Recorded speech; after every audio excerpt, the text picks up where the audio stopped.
was a big brass gong, easily half the diameter of the moon.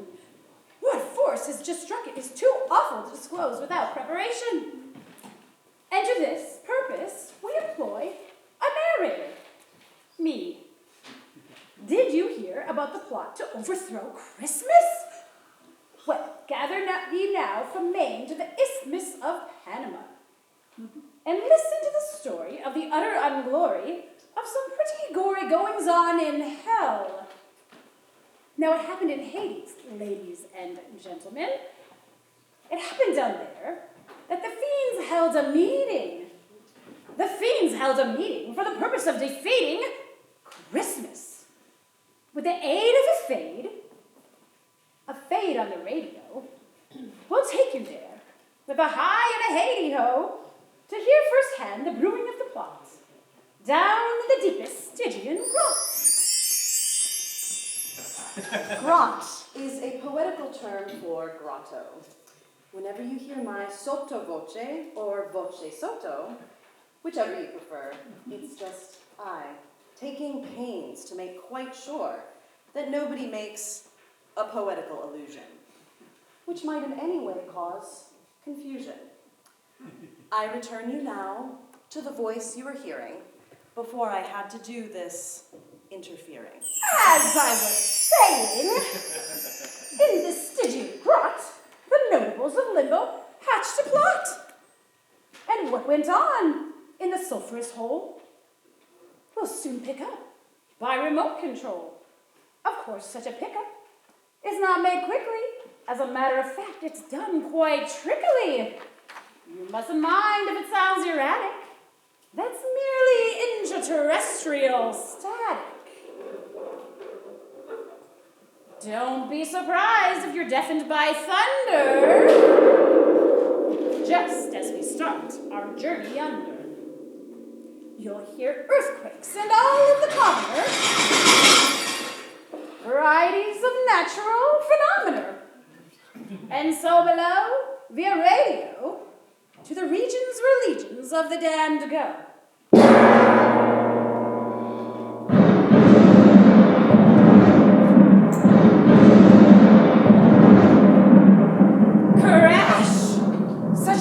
As you have never heard. The scientists say there are about 1,800 thunderstorms in the Earth's atmosphere at all times. The two thunderclaps you now heard are in themselves a concentration of at least twice that many.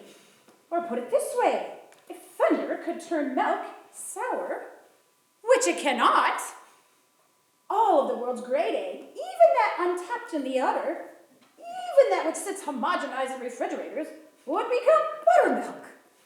In some cases, yogurt. This is the kind of thunder we're talking about.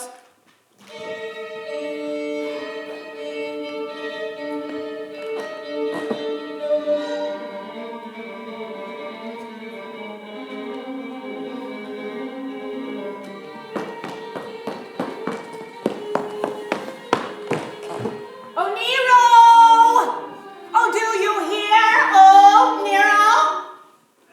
How dare you interrupt me in the middle of a movement of my favorite concerto? You should look to the improvement of your manners. Sir, if you please, my apologies. I would not have interrupted your recital if the matter were not so terribly vital. The most important matter in the world is piddling when it comes to be compared with Nero's fiddling. Now, what you say may be true, but I have been sent here to summon you to a great mass meeting of the tortured souls down in the grot of the flaming coals. A meeting? What for? What's the big idea? Why can't a fellow have some peace down here? Peace? Poor soul. Can't be found on these premises. This is a region abounding in nemesis. Now you're talking like a travel folder. Tell me, varmint, before I smolder. Why are we meeting?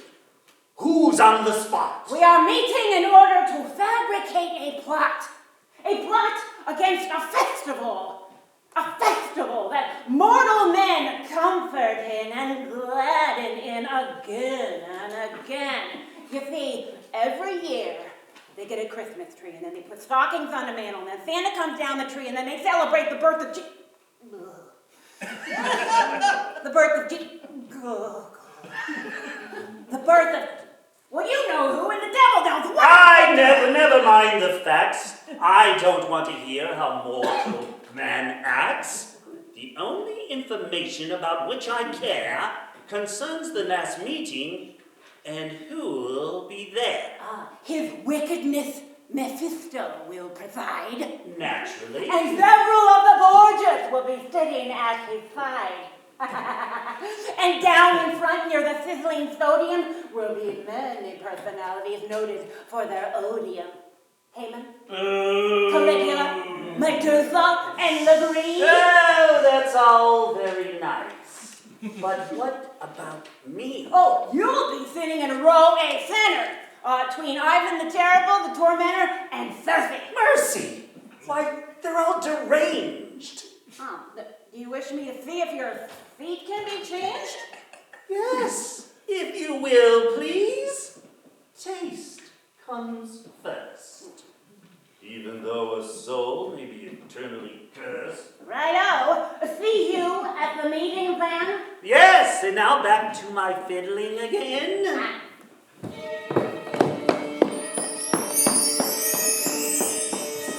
This is I, your sotto voce person. It should have been explained that Nero is rehearsing. For nothing in particular, he's just that way. When hell's fires burn, he likes to play.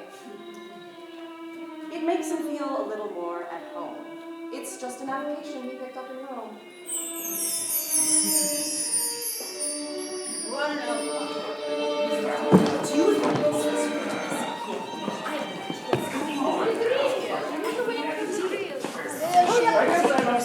Blocking the road.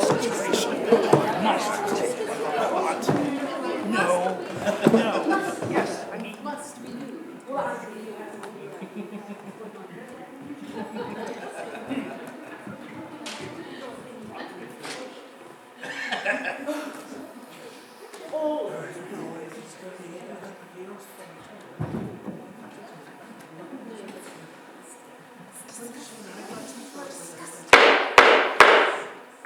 The meeting will come to order, please. I've called you here from over 60 seas of boiling pitch and blazing phosphorus to stop what constitutes a loss for us. We have lost prestige, and I greatly deplore that we stand in danger of losing more in the way of confidence and spirit. We are far from our goal. We're nowhere near it. And this is the reason.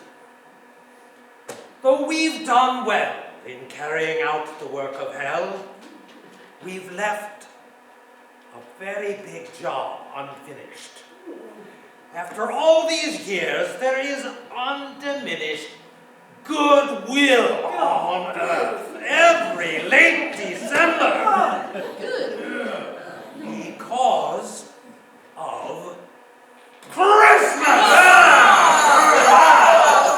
Now, please remember that as long as this continues to be, the race of man will not belong to me. I will now listen to any questions that you may want to ask, and then suggestions. Mr. Chairman, Brother Hallman has the floor. you say we've done well in our efforts to sell evil. I think we've done better. We've carried out your letter to the law. And I say, as veteran demon, Sit down there, Hallman. enough of this trolley. Sit down yourself, you fucking trolley. Sit down. Even the terrible. You're telling us why you're unbearable. They should be doing. Hello, demons! This is no way to act. Please proceed with with a little more tact. I want more decorum in this forum. These personal remarks you make must cease. Now, Brother Ivan, will you speak your piece? I merely want to say, in the most casual of ways, that Hallman is fanatical. Why anybody would think to hear him snort that the work of the devil should stop short. Anybody would think to hear him talking that the lizards, the dragons should just stop walking the ways of the world. Mr. Chairman, Brother Ivan is a demagogue with the brains of a fly and the manners of a hog. Now that's enough! Enough! We will hear from others. Surely there must be among you brothers. And sisters. Enough of venom and malevolence to crush a mortal man's benevolence. It's come to this. Are we going to let a little holiday like Christmas get the better of us all down below? No! Very well then, sirs. And madams. Yes, very well. Let's go. Let's lay down our plans to overthrow this Christmas and all that drop of holly and mistletoe and stuff. Mr. Chairman! Brother Caligula may take the floor. Mr. Chairman, I abhor, as a former emperor, anything which curbs our rule. I suggest we start right in, manufacturing more sin. Let us give some presents too, candy sticks and things to chew, fruits and nuts and little cakes, poisonous as rattlesnakes. Let our subtlest worker be bichloride of mercury. Let us wrap in tinsel bright little gifts of dynamite. And work things so that men will fear when 1225 draws near. Soon at this rate, if you please, men will hang from Christmas. My dear Caligula, permit the chair to say that we think you've got something there. And now with this fine start, let's hear some more. Yes, Nero, do you want the floor? With all due respect to Caligula's view, I think there's a better method we could use. I've heard just lately men are giving the razz to classical music by making it jazz. They're swinging Bach, and what's keener, they're doing the shag to Palestrina. And as a connoisseur of music, of course, I love the works of Rimsky-Korsakov. But today, I note with a bitter shrug, they've made Sherazade a jitterbug. Much as we admire your clever rhyme, you get to the point. We're wasting time. I was just about to say, when interrupted, that Christmas could easily be corrupted. If you take and swing all the Christmas carols, why, just think of the evil. Just barrels and barrels of sacrilege every time you play a pious song in a profane way. Why, once you entice them to swing Noel, then victory belongs to us, fiends. Well, Mr. Chairman, Simon Legree. I'd like to say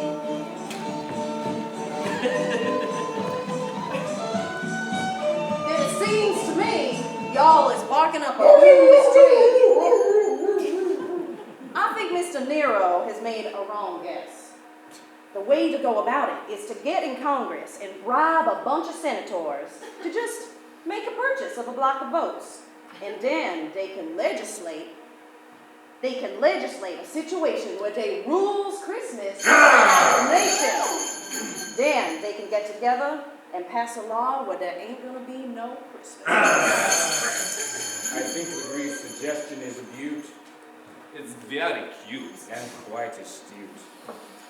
To me, it seems a bit impractical, because you'd have to be so tactical. For instance now, a senator who'd sell his vote to our lobbyist might very well sell right out again and become a tool of agencies representing the youth. By the eternal night, that's right! Mr. Chairman. Mr. Chairman. Miss Lucrezia Borgia. I think we should all give thought to think about this Santa Claus. He is the man behind the scenes, the symbol of what a Christmas. If we could rub him out, my friend, our troubles would be at an end. Just think how it would tickle us to liquidate Saint Nicholas. A girl like me would fascinate the guy and then assassinate. Do you think that you could do it, pretty one? Are you sure you would not be my pity one?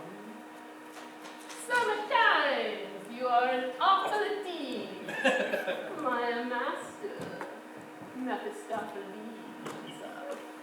And I have murdered several dozens, poisoned uncles, aunts, and cousins.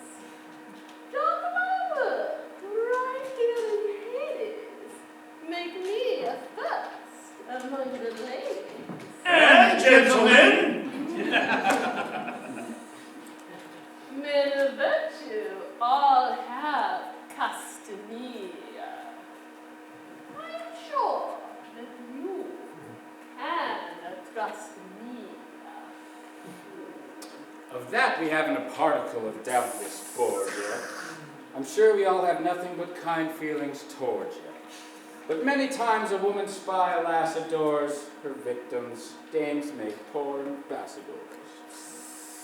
Do you imply that such defects are found inherent in my sex? I do.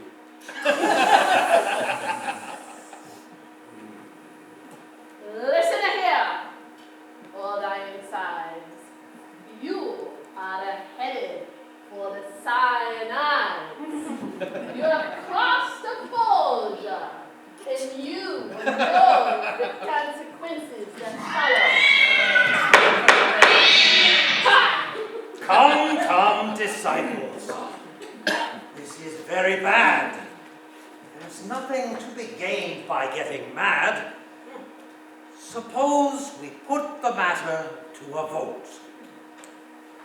All those in favor of the motion made by Fiend Caligula, which was to shade the glamour of the holiday by using selected poisons of our choosing.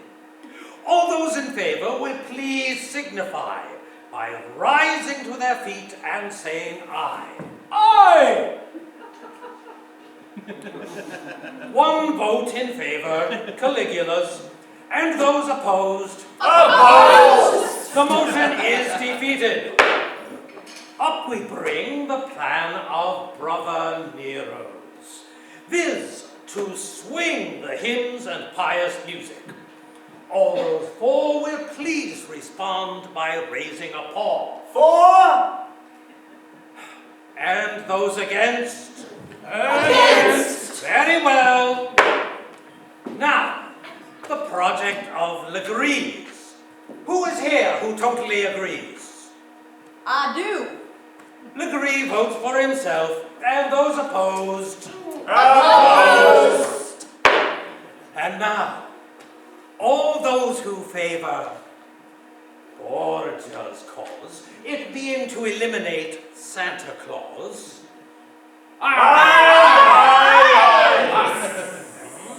and those opposed.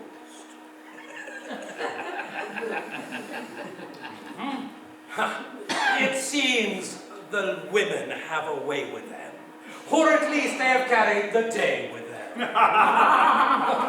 You flatter you. The motion's carried.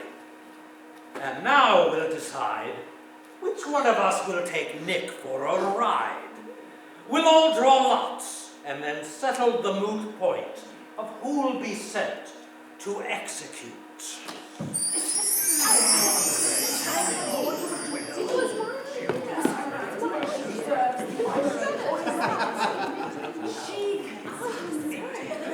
This is your old friend, visiting down where it's eternal noche.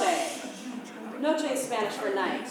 You know, just merely a reference to show that English isn't all I have to go by. Oh well, I guess I missed my calling. I should have been a lobbyist. You see, I'm stalling.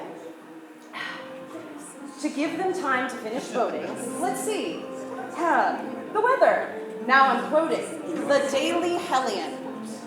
Continued heat, both overhead and under feet.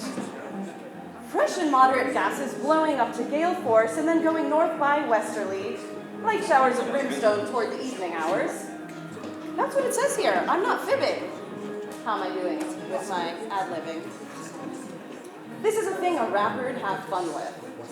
Say, the drawing should soon be done with.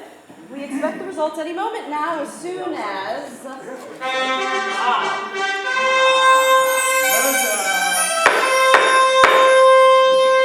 The lots have been drawn. And I'm glad to say that the honor has fallen Nero's way.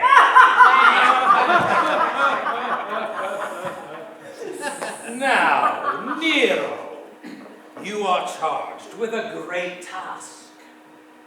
It's the evilest deed that we could ask a fiend to do. We'll be proud of you. Now, just one moment. I mean, how do I get there? What do I wear? Is it dry or wet there? Is it a fact or fancy or just word of mouth that he lives at the pole? Is it north or south? Well, I mean, what shall I use when it comes to the showdown? A gun? A dagger? Oh, please give me the lowdown. Now, Nero, you needn't sound so tragic. You'll get to Earth by the blackest magic.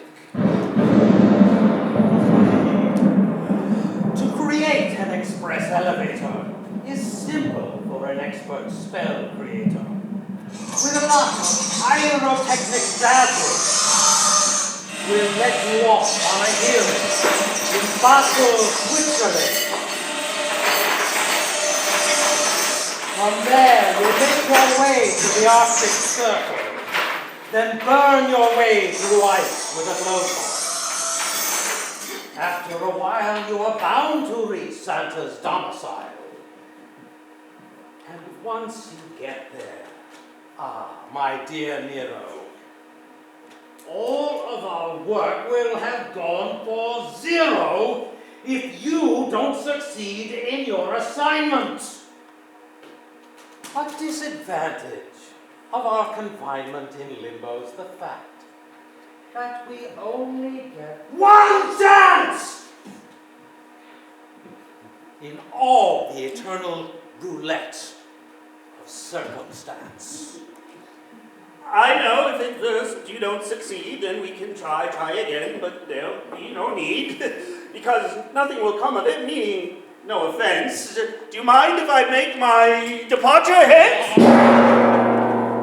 That, my friends, was a big brass gong.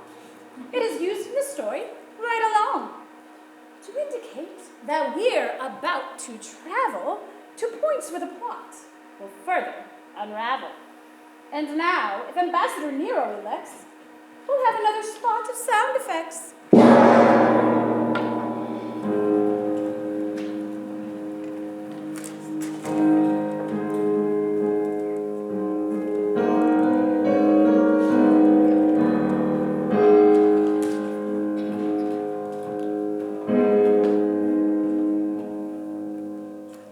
And now, a word about breakfast food. What is breakfast food?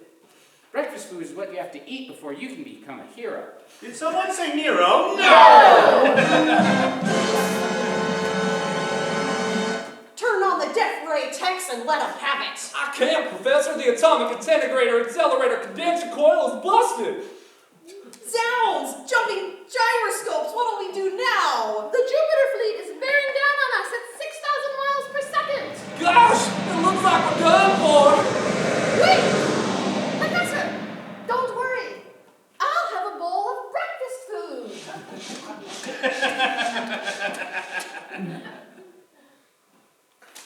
I think I can fix it. Only seconds are left! There!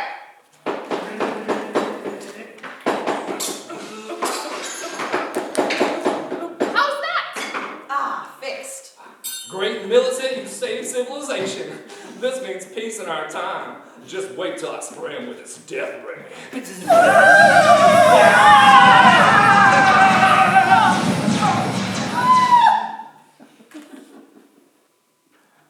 Anthropologists tell us that ancient Aztecs at the height of their culture used to get 3 square breakfasts a day. Historians testify inscriptions at the time of the destruction of the temple by Samson show that on the day of this fateful act, Samson ate a heaping dish of whammies. But that's not all. That's not all! Astronomers report that the composition of the sun, which is the entire source of the Earth's energy, is as follows: 18% hydrogen, 31% carbon, 6% helium, and 45% breakfast food. So much for breakfast food!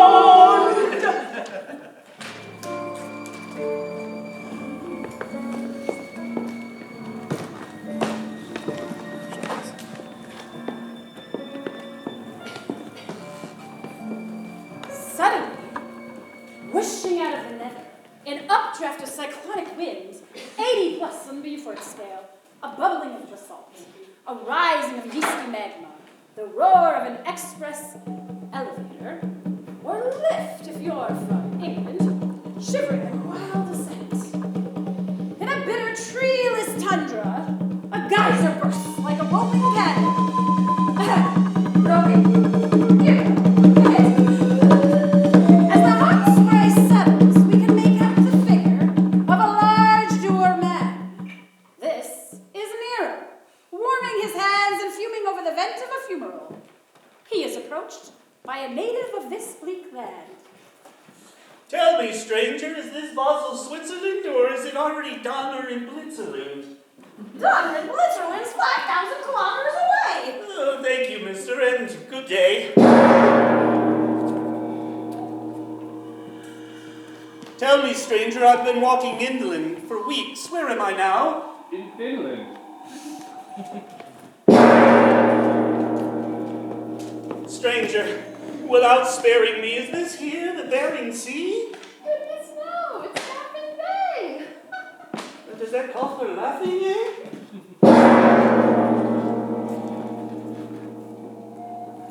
Tell me, stranger, because I've lost stock. Where am I now? In Vladivostok! Over the range and far away, Nero encounters a man chewing blubber. Listen, stranger, after all these centuries of blistering heat, now I have to suffer from freezing feet. I'm wincing with pain from this pesky toe. No speak English, Eskimo.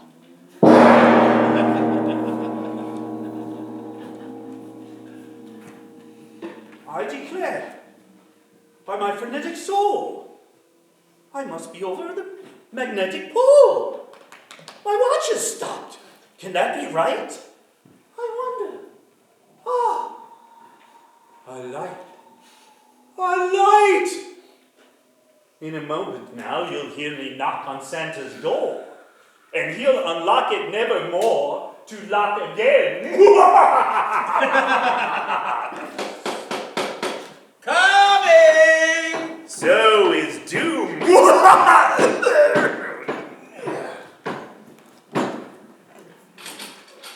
How do you do, sir? Very well indeed. And you, sir? Splendidly. Won't you come right in? Be careful, Santa. A dangerous man. Take a seat. I can see that your chin is frozen. Also, your hands and knees. Stay right there while I get you some antifreeze. Oh, don't bother, sir. I will not be long. I'm about to perpetrate a fearful wrong. In short, I'm going to do away with... Don't play with that gun, so I know all about you. Really? Haven't I had my agents scout you for weeks? You've come all this way to abolish Christmas. Now let me say. Listen, Santa. I'm no callow stripling. I've read Ernest Hemingway and Kipling. And also the shooting of Dan McGrew and plenty of detective stories, too. And just to show you what a broad guy I am, I've also read Verubia by Omar Khayyam. Do you think that a fellow with his reading so graded could have learned so little as to be dissuaded from a main objective? Don't make me giggle. I'd feel better if you wouldn't wiggle that gun so. As much as I'm impressed by your education, I honestly think that a man of your station should give more attention to the ways of man and less devotion to the cult of Pan. By others, no doubt, your wisdom may be prized. But I didn't come here to be criticized. In fact, I came to dispatch a duty. So don't hand me any of this tutti-frutti. If you've any last words you want to say, then spill them. I haven't got all day. Now, what's the rush? Unless I've counted wrong, a polar day has always been 6 months long. Well, after I've disposed of you, I've got to hurry. Right back to hell, or they'll begin to worry. Not about you, but about your career in homicide. Do you think that the mere loss of you would make them hysterical? Their only interest is numerical. Think so? Mephisto wants to rule as much of humanity as possible for reasons of personal vanity. By the sticks, you're right. To think that he dare. Are there any ladies here? Do you permit me to swear? I answer to that as an emphatic no. There are several ladies in the audience below. Oh, Claudius. Oh, Cassius. Oh, Neptune. What a fool I've been. What a fool I've been. But wait. I think I see what you're after. You're as clever as a big-time Roman grafter. You remind me now of my royalty, just to get me in the mood for some disloyalty. Do you think I could be that meanly deceptive to Satan? Why, Santa, I'm keenly perceptive. I can see right through all your clever ruses. Nero can be plenty foxy when he chooses. I'll have you know that I'm partly a dreamer, partly a witch, and partly a schemer. I'm part philosophical, and also part mystic. I fancy you think you're highly artistic. Fancy? Why, I have such a sense Now, of beauty. don't hand me a helping of tutti frutti. Anyone who had Christmas in his soul would know that the ideal of a holiday is one of such power that all the fiends below would gnash their fangs and glower. Yet never in a million years could do it harm, because it has a goodness, a greatness, a charm you would know nothing about. That's so. The spirit that it venerates, the good cheer that it generates, are things far, far beyond you. For all your wealth, no man on earth could sell you these. Am I so cursed as that? Will you tell me, please, what beauties there may be that I have never seen? Have you ever seen a Christmas tree? Tall and green, smelling of woodlands and covered with a sheen of silveriness, its branches bending low, with the fruit of human kindness instead of snow. No? Have you ever clearly witnessed what takes place any Christmas morning on a young child's face? Or perceived any beauties purer than the joys distilled in the hearts of girls and boys? Have you ever seen a fire at the fireplace and at a table filled with fruits and cakes, listen to grace and all the wonders that a table makes? Have you ever come back from a sleigh ride tingling, your feet keeping time to the sleigh bells jingling? Have you ever seen the beauty in a sprig of holly? Have you ever felt for a moment what it feels like to be jolly? Golly. Have you ever known how exceedingly pleasant it is to unwrap a Christmas present? Do you know how much cheer it lends to be wished Merry Christmas by all your friends? Everybody, Merry Christmas! Merry Christmas! Have you ever experienced the joy of giving? Do you know it all? The joy of living? I guess I don't. For all of me, I never knew such things could be.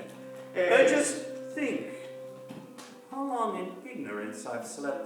It must have been the company you kept. I was a wicked tyrant once, you know. Ah, yes, but that was centuries ago. You really had no way of knowing. Perhaps. I guess that I'll be going. I really should be getting on my way. Do you want to go? Don't you want to stay? Well, you see, I'm a bit embarrassed. Why, yes, sir. Well, now, don't be harassed. I know why you came, who it was that sent you. But I think that's all past. I take it you are sorry for all your past mistakes. With many pains and aches of conscience. A while ago, you asked me if I understood good cheer. I do so now, St. Nicholas. I see it standing here.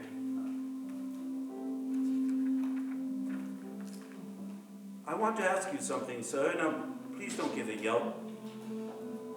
Is there any kind of work where I could be of help? Indeed there is, and I'm glad you asked me. But now you just stay there and stifle your curiosity. I have a little thing for you. It's right down the hall a piece. Well, never think of it.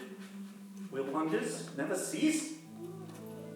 At last, after all these centuries, I'm so happy I could pause and show you what a lot of little Christmas spirit does.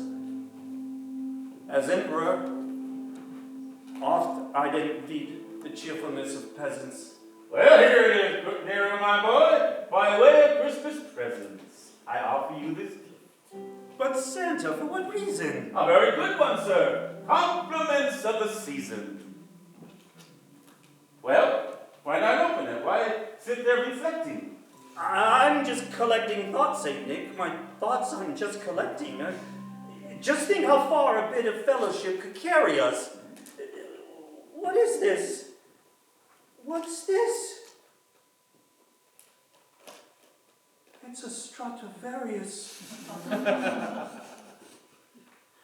Why, thank you. Thanks a million times. I don't know what to say to you.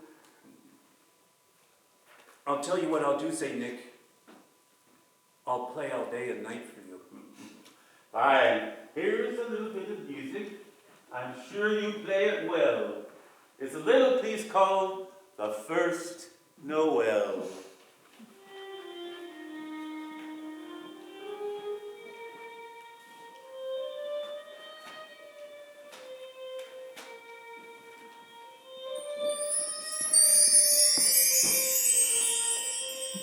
This is I, your sotto voce friend. I've just come back to tell you that story's at an end.